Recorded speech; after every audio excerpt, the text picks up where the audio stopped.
Welcome to a special episode of the Funny Science Fiction Podcast. We wanted to bring you a highlight of the charity Behind the Red Shirt Widows and Orphans Fund. We felt that it was important to make sure that they got the spotlight they deserve because COVID-19 has taken out a lot of fundraising of many charities around the world, and we want to make sure we don't forget about our neighbors during this time. It's our mission as the Funny Science Fiction Podcast to be funny, to spread joy, to talk, and also talk about our favorite hobbies and pastime, which to us is science fiction. So, unlike our other shows, which are going to make you laugh, we joke around, we simply have a lot of fun, this episode's tone is just going to be a little bit different because we want to take a few moments to make sure that you guys know who Wish Upon a Teen is and what they stand for. Tim? So at this point, we want to introduce Nancy. Nancy's a nice woman in beautifying our screen today. Nancy Sovran is the executive director of Wish Upon a Teen. So the reason we picked Wish Upon a Teen is because there's a natural tie-in with my family. As many of you already know in the group, last year my daughter was diagnosed with a disease called Guillain-Barré syndrome. Now, Guillain-Barré syndrome attacks the body, and it really starts to attack the nervous system, the muscular system, and different things inside the body and make it very hard for the patient to be able to sometimes walk. It can control their breathing, their eating, all these types of things. So my daughter spent 97 days in the hospital with several trips in and out of the ICU. There were many complications with it. She was put on a feeding tube. She was paralyzed from the neck down. She was, at some points, she had to have some assistance with breathing. So, as you might imagine, when a child's in a extended hospital stay, there's other issues that start to come along with it. They start to feel alone because they're not with their friends like they would normally want to be. And my daughter definitely went through that. There's anxiety increasing because of all these different treatments and medical treatments and therapy treatments that they're trying to do to try and strengthen the body back to where it needs to be. And my daughter went through that as well. But one of the others is depression. And my daughter definitely went through that because of everything that was going on, not understanding why she had to have this disease, why she had to go through all these things.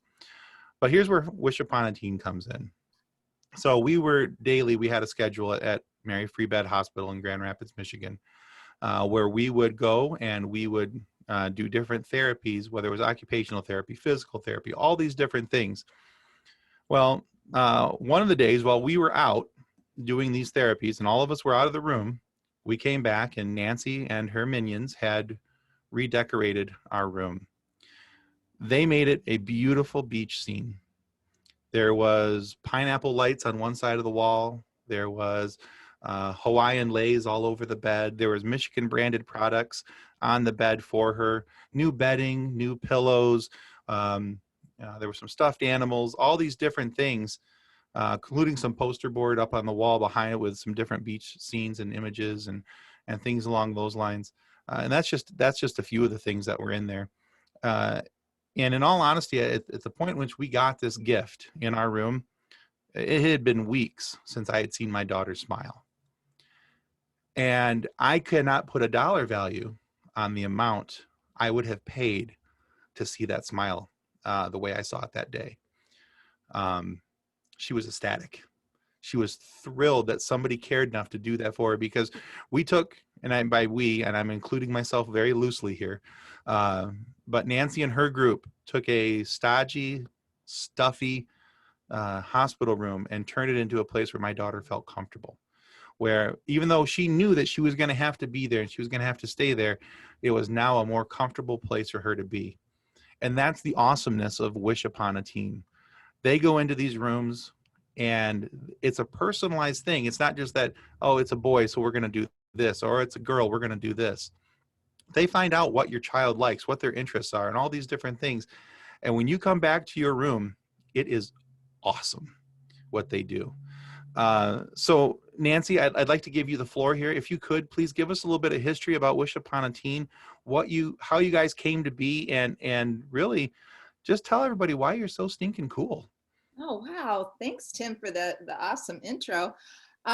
Wish Upon a Teen is going on its 10th year. It was founded in 2011 by Michelle Soto. She was a child life specialist at one time in LA and wanted to do child life on her terms. You know, she was on the liver transplant team at UCLA Mattel Children's Hospital. And here you do all these things for the teens, and then they don't have any support. They go back out into the community, and they're very vulnerable. And so she wanted to do something on her own terms, and she founded Wish Upon a Teen. And we give support to teenagers and try to normalize their life during an abnormal journey. And all of our teens are battling a serious medical illness. And they're in the hospital 2 weeks and longer, as you heard. Tim's daughter was in the hospital for 97 days. So I got involved with Wish Upon a Teen in 2012 when my daughter had a bone marrow transplant, and they did her room. The same thing that Tim talked about, it transformed, it impacted her recovery, because it was a really dark place when you're going through something like that. She was 15, missing friends, missing family. The isolation is just awful. So when they came in to do her room, it changed everything for her and for our family. And so I became a volunteer, became the community development specialist, and now I've been the executive director for 5.5 years. And we've done over 230 rooms across the United States. We're in 90 hospitals. Yeah. And it is amazing. We come in, we get, we have a referral form that the hospitals have. And, we usually work closely with the child life specialist, and they do the psychosocial support for the kids that are in the hospital. Then we look at the referral form and we design the room according to the teen, and every teen room is different. I have never done one room that's the same. We do the bedding, we do sheets, we do a blanket, we do a pillow, we maybe do a lamp if it's within hospital guidelines. We do arts and crafts, we do a frame, so they can put pictures of, loved ones. We do a poster for the wall. I mean, whatever it is, we really specialize it. Like I said, one room, they haven't been the same. It's impactful. And I was telling Tim yesterday that when I walk in the room and the teens, you walk into a dark room. They're under their blanket and their phone is, maybe in their hand or maybe on the table. Life goes on for everybody else, but not for them. Life has stopped. And I come in and I say, I'm Nancy from Wish Upon a Teen. I'm here to decorate your room. And they're like, what? And so I said, well, I'll give you a choice. And none of these kids have choices. They got medicine they got to take at certain times. Everybody's telling them what to do. So I give them the choice. Do you want to stay in here and help us decorate, or do you want to be surprised? 99% of the time they want to be surprised. So when I take somebody who's one of our sponsors who has sponsored a Design My Room, I say, okay, I want you to watch the look on their face when they walk back in. And these kids are sicker than anything. And they walk in, sometimes they start crying because it is so overwhelming. And it only takes us 20 minutes because we don't go overboard, because we're mindful that the families have to pack up the room and go home. But what we do, it's tailored right to them. And they know that when they walk in, and some start laughing. Some is like, oh my gosh, I can't believe this. And it's even impact the parents. It's the impact on the parents is I've been there, and Tim's been there. It's huge. And, my husband and I split the days at the hospital. I did the days, he did the nights, because we have a very big family.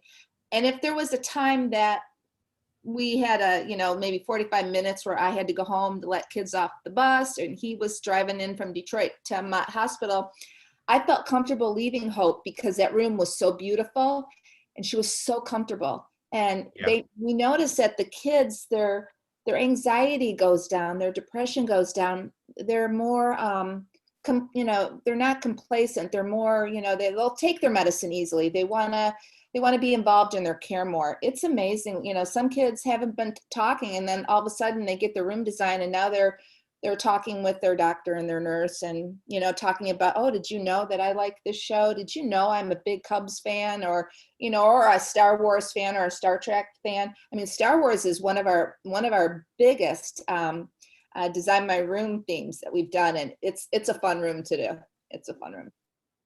Yeah, I think that's one of the biggest things is that the value of what this adds to their, you don't want to say enjoyment of their stay, because there's really nothing they're enjoying, but the quality, normalizing it, improving the quality of their stay. It's a major deal. And so I really think it's awesome that that we're able to do something to try and help you guys. And I think Alan has a way that we can do that. Alan, would you like to talk about that? Well, yeah, thank you for coming on and being with us. Oh, thank you for having me. Well, it's certainly a privilege. And what I did is in a book that I wrote a few years back called The Custodians of the Cosmos, I kind of, as a literary device, I wanted to create something kind of fun. So I put a charity in. And I don't know if you're aware of this, but in the whole Star Trek thing, there's this joke about the red shirts not returning from away missions. So I put that in there as a joke that there's a charity group that supports the widows and orphans of those poor red shirts. And so it was a funny thing. And in the book, it's based on a charity performance of the Pirates of Penzance that's going on. And of course, there's hijinks ensues, and there's aliens attack and squid men falling from the rafters, and it all goes nuts. But what I thought after I had this charity idea, I thought, well, this is really a kind of a fun thing. And so I produced some T-shirts and some ideas for those, and mugs and all kinds of other things that are related to that charity. Oh, and, I love that. Hold that up again. Yeah, so mine's backwards because my camera. I gotta get myself one of those. I love that. Right. So what we decided to do was that to take the there's the T-shirt. Oh, that's a great. And I've given a couple of these mugs actually to some of the Star Trek stars that I met at Comic-Cons as a just as a token of appreciation for their work on the different shows that kind of inspired this. But so what we wanted to do was take the benefits and the proceeds from these and promote a real charity with it. So what we've done, at Funny Science Fiction, we all are about funny, but we also have big hearts too. And we wanted to bring some of the fun of our Facebook group to the kids in the hospital that are in those situations and maybe other tough situations.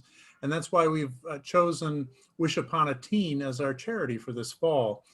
And so by doing that, what we're going to do is the proceeds from these items that we sell, all the profits are going to go to Wish Upon a Teen. And we want them to be able to enjoy that, so that we know with COVID and all the things that have been going on, it's a little bit more difficult to fundraise, but there's even more people in need right now than ever. So we just want to do this little thing that we can. We're just a small group. There's 80,000 on our Facebook group, and we thought we would present this to them and allow them to know that they can get some funny stuff, but at the same time promote a worthy charity. Well, thank you so much. As you alluded to, that COVID, has really, nonprofits has really taken a hit, as well as a lot of everybody, everybody has. But the need, we had 4 fundraisers that were postponed or canceled because of, we can't get together. Yeah, and that's like 45 to 50% of our, income.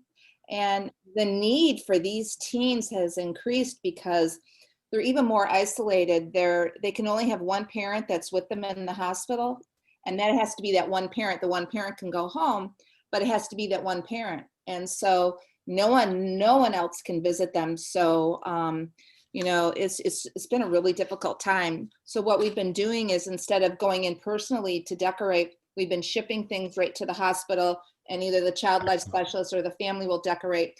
Or if it's a Michigan-based hospital, I will deliver it to the front door, and the child life specialist will come down and take it, and they decorate the room and send me pictures. But we've tried to keep going, and it's been challenging. But what we do is so important, and these kids, I think, fit right into your what you talk about, because a lot of them, aren't mainstream. They're kind of, this isn't mainstream. And so this is just such a great partnership, and I'm so grateful for this, and it's wonderful. So well, we're happy to be a part of it, and we're happy to be able to try and help you out a little bit. And Alan, we're going to include a link, right? Yeah, there'll be a link. Awesome. To all the products that'll appear on the at the end of this or on the screen. so that they can click on that, and then of course all the profits from those items will be going to Wish Upon a Teen for this fall. That's And unbelievable. 100%. you know, to your point, you guys don't underestimate the power of really joy, of actually having a joyful spirit. And I want to just say that is one of Funny Science Fiction's core messages right now, is that we just want to spread some joy. We just want to make sure that people can keep laughing, keep having fun, and not taking the situation, so hard on themselves, right? And we just need to keep moving forward with some joy, and we want to make sure we do that. One of the hashtags for Wish Upon a Teen is joy is a powerful medicine. It is. Yes, it is. Absolutely. There are countless studies on how that actually does help with recovery, with everything. I have heard from so many doctors and so many families and I know from my daughter Hope, like it was pivotal, like what happened that day when her room was decorated. I mean, it was a really tough time in the transplant journey, and it started going back up. I mean, it was amazing. Yeah. And Tim can attest to the same thing, but doctors have said, you know what, my patient hadn't talked in a month. Wow. And as soon as they got their room designed, they started talking, and they were like, conversing. And that, like I said, joy is a powerful medicine, and we just we need to keep pushing that and absolutely, hope and joy and all of that. And this is exactly what this is going to do. And so yesterday, Nancy, just for a little bit of background, Nancy and I talked on my other podcast, Focused on Forward, where we talked about her daughter's journey and everything that happened. Now, at the end of that podcast, we talked about a couple different ways that they can also contribute directly to Wish Upon a Teen. So clearly, we want people to go out and buy this merchandise. We want people to enjoy it, have the laugh with us, because Red Shirts, Widows, and Orphans Fund is a kind of a humorous thing, and we want to have a laugh with it and have some fun with it. But also knowing that it has a very positive side with what the merchandise is going to help fund. Now, a couple of other things that we mentioned yesterday on Focused on Forward was the fact that it cost only $250 to sponsor a room.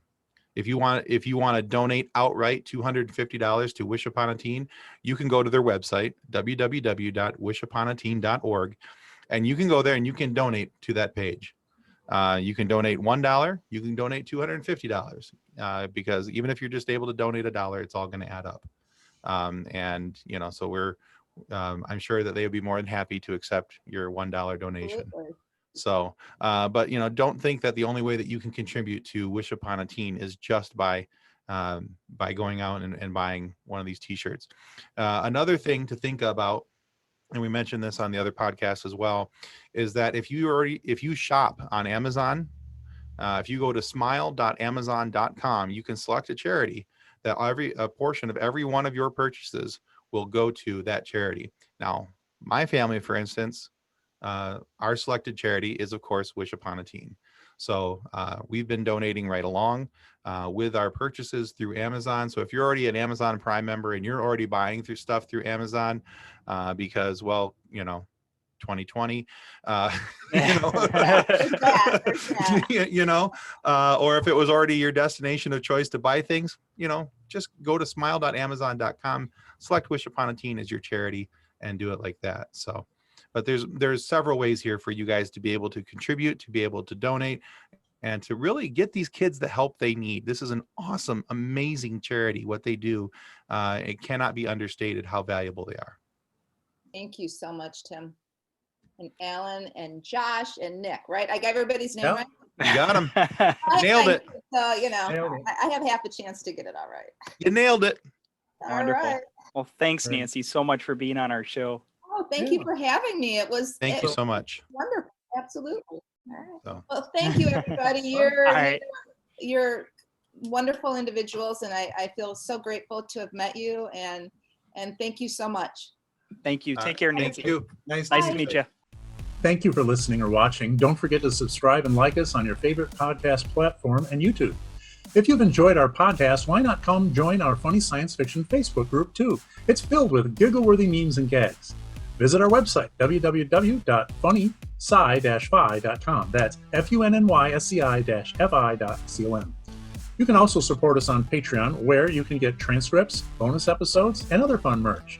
That's at patreon.com/FUNNYSEIFI. Look for links in the podcast description. On behalf of the rest of the hosts of Funny Science Fiction, we'd like to thank you for listening to this episode. If you'd like to be a guest on one of our future episodes, please contact us by means of our Facebook group, Funny Science Fiction. You can find us on Twitter or Instagram using the handle @FunnySci-Fi, or you can go to DraytonAllen.com and click the Contact Me link at the bottom of the page. Thanks again. Hope you enjoyed the episode. Copyright 2020 by Drayton Allen. Original music by Jordan Michaels. Reference to any specific product or entity mentioned in this podcast does not constitute an endorsement or recommendation of or by Funny Science Fiction or its sponsors. The views expressed by guests are their own, and their appearance on the program does not imply an endorsement of them or any entity they represent. If you have questions about this disclaimer, please contact us via email at DraytonAllen@DraytonAllen.com.